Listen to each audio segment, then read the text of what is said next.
زوجہ سے جو ہم بستری ہے وہ صرف اسی راستے میں جائز ہے جس سے اولاد ہوتی ہے، کیونکہ عورت کو اللہ نے بنایا ہے نسل بڑھانے کے لیے. تو کوئی بھی ایسا ہم بستری کا طریقہ اختیار کرنا جو نسل بڑھانے کا ذریعہ نہ ہو، یعنی وہ نیچرل نہ ہو، تو وہ حرام ہے. تو اس میں اللہ نے یہ حکم دے دیا. تو اس سے صاف یعنی حدیث سے بھی پتہ چلتا ہے اور تمام فقہاء کا اجماع بھی ہے اس آیت کی روشنی میں کہ مسئلہ تھوڑا حیا کے خلاف ہے، لیکن میرا خیال ہے بتانا ضروری ہے کہ پچھلے راستے سے عورت سے ہم بستری کرنا بالکل حرام ہے، ناجائز ہے. اور نبی صلی اللہ علیہ وسلم کی اس پہ بہت شدید لعنت ہے، بہت شدید وعید ہے. تو یہ بالکل اللیگل ہے اسلام میں کہ عورت کے پچھلے راستے سے اس سے ہم بستری کی جائے. جو لوگ لڑکوں سے بدفعلی کے عادی ہوتے ہیں ان کو یہ ایک چسکا لگ جاتا ہے، تو یہ حرام ہے، ناجائز ہے، کیونکہ اللہ نے بتا دیا کہ یہ تمہارے لیے بمنزلہ کھیت. مفتی طارق مسعود کے بیانات کے لیے طارق مسعود آفیشیل کو سبسکرائب کریں. طارق مسعود آفیشیل.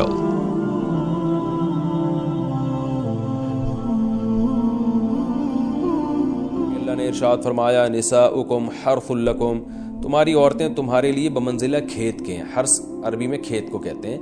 تو بمنزلہ کھیت کے ہیں. جیسے بیج ڈالا جاتا ہے کھیت میں اور اس سے پیداوار بڑھتی ہے، تو عورت کی جو ایک حیثیت ہے، نیچر نے جو اس کی ایک حیثیت متعین کی ہے، وہ بھی ایک نسل بڑھانے کا ذریعہ ہے، جس میں مرد کا جو اسپم ہے وہ بطور بیج کے ہے اور جو اولاد ہے وہ ایک پیداوار کی طرح ہے. تو اللہ نے یہ یاد رکھیں، اس آیت کو بہت سارے غیر مسلموں نے عورت کے خلاف بہت نیگیٹیوٹی پھیلائی ہے کہ دیکھو اسلام عورت کی توہین کرتا ہے، اس کو کھیتی سے تعبیر کرتا ہے. تو کچھ لفظ کسی اور زبان میں جب وہ جاتے ہیں تو وہ توہین کا معنی دیتے ہیں.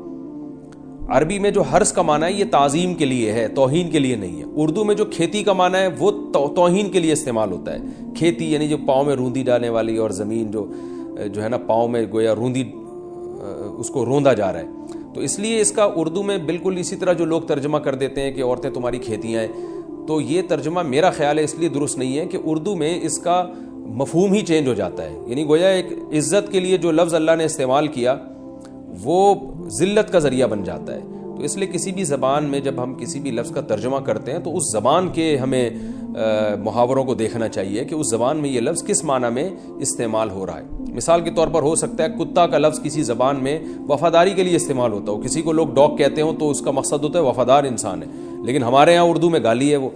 اور آپ بولیں کہ بھئی وہ فلاں قوم ڈاگ کہتی ہے تو ہم کتا کہیں گے، تو آپ جب اس کا ترجمہ اردو میں کریں گے تو کتے سے نہیں کر سکتے. تو اسی طرح یہ عربی کا جو لفظ ہے اس میں بھی یہ چیز غور یعنی ملحوظ رہنی چاہیے. تو اس لیے اس کا ترجمہ کیا جائے گا تمہاری عورتیں تمہارے لیے پیداوار بڑھانے کا ذریعہ ہیں، نسل بڑھانے کا ذریعہ ہیں.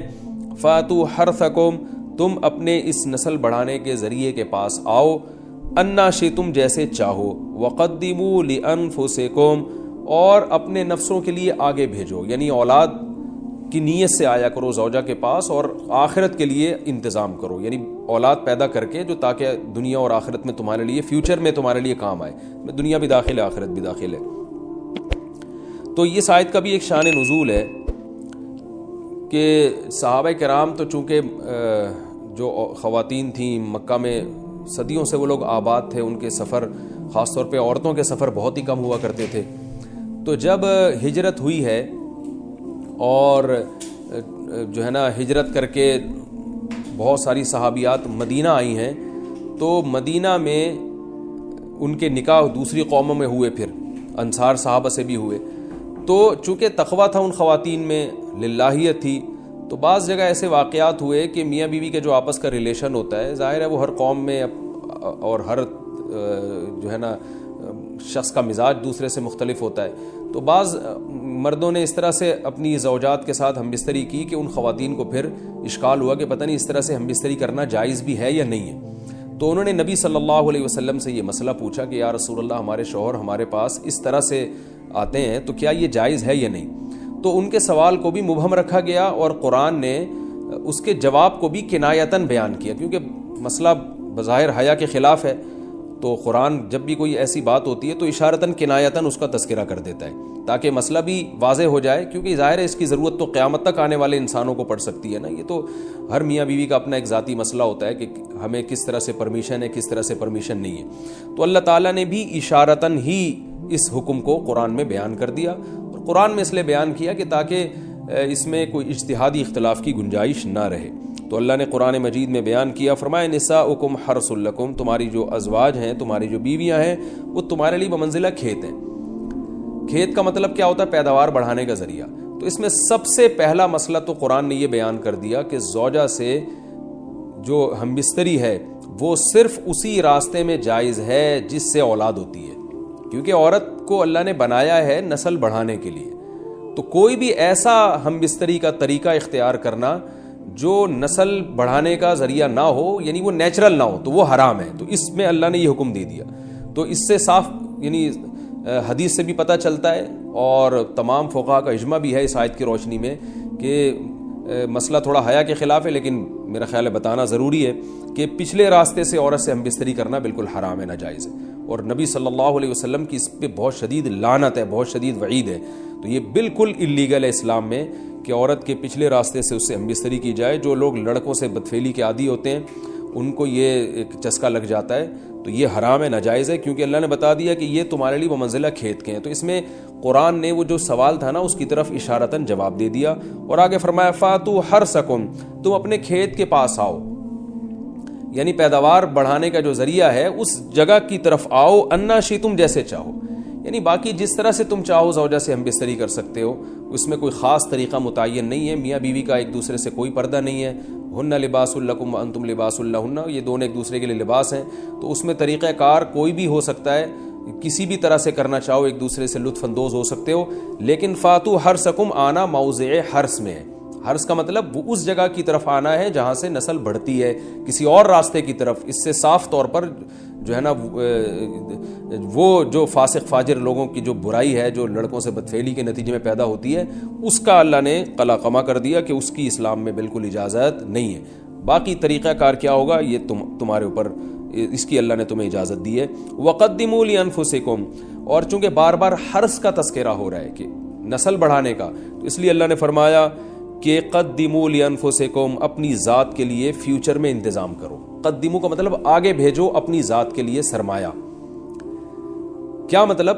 کہ جب زوجہ سے ہم بستری کرو تو نیت اولاد کی ہونی چاہیے، تاکہ وہ اولاد دنیا میں بھی اور آخرت میں بھی تمہارے لیے ذخیرہ بن جائے۔ تو یہ نسل بڑھانے کی بہت زبردست ترغیب ہے اس آیت میں، اور اس آیت میں اللہ نے عورت کا کہ بہت ساری ذمہ داریوں میں سے ایک بڑی ذمہ داری کا بھی بیان بتا دیا کہ عورت کو اللہ نے بنایا ہے، جو مرد اور عورت کا جو فرق رکھا ہے نا، اس فرق کی بڑی وجہ یہی ہے کہ مرد کے اسپرم کو اللہ نے بیج کے طور پہ پیدا کیا ہے، اور عورت کو اللہ نے زمین کے طور پہ۔ تو بیج اور زمین کے ملاپ کا بنیادی مقصد ہی نسل بڑھانا، پیداوار بڑھانا ہوتا ہے، نہ یہ کہ نسل روکنا۔ آج فیملی پلاننگ والوں نے اس آیت کی دھجیاں اڑا دی ہیں، اور جو پوری دنیا میں ایک بےہودہ قسم کی تحریک چل رہی ہے، یہ آیت بالکل اس کی نفی کر رہی ہے۔ اس لیے اللہ نے فرمایا، اچھا اللہ نے اس کا بھی جواب دے دیا کہ جو فیملی پلاننگ والے کہتے ہیں نا نسل بڑھنے سے تمہارا نقصان ہوگا، خرچے بڑھ جائیں گے، تو اللہ فرماتے ہیں قدموا لانفسکم، تمہارا فیوچر بن جائے گا، سنور جائے گا، کیونکہ اولاد پہ اتنی انویسٹمنٹ نہیں ہوتی جتنا اس کا آؤٹ پٹ ہوتا ہے۔ ان پٹ کم ہے، آؤٹ پٹ زیادہ ہے، انویسٹمنٹ کم ہے، اس کے جو پروفٹ ہے وہ زیادہ ہے، دنیا میں بھی اور آخرت میں بھی۔ تو اللہ نے فرمایا اپنے نفس کے لیے، فیوچر کے لیے انتظام کرو، بڑھاپے کے لیے انتظام کرو، تمہارے بیٹے ہوں گے، بیٹیاں ہوں گی، پوتے ہوں گے، نواسے ہوں گے، بہویں ہوں گی، یہ دنیا کا مستقبل اور آخرت کا مستقبل کیا ہے۔ جو عبداللہ بن عمر رضی اللہ تعالیٰ عنہ نے جب نکاح کا ارادہ ترک کیا تو آپ کی جو ہمشیرہ تھی حضرت حفصہ، انہوں نے فرمایا کہ نکاح کرو، تمہارے اولاد ہوگی، دنیا سے جاؤ گے تو تمہارے لیے دعائیں مانگے گی، تو یہ آخرت کے لیے ذخیرہ ہے۔ تو اس لیے اللہ نے فرمایا کہ آخرت کے لیے ذخیرہ کرو، واتقوا اللہ، اور اللہ سے ڈرو، واعلموا انکم ملاقوہ، اور جان لو کہ تم نے ایک دن اللہ سے ملاقات کرنی ہے۔ تو جتنے حکام اللہ نے تمہیں اس آیت میں دیے ہیں ان تمام حکام کو تم نے فالو کرنا ہے۔ وبشر المومنین، اور ایمان والوں کو خوشخبری سنا دیں۔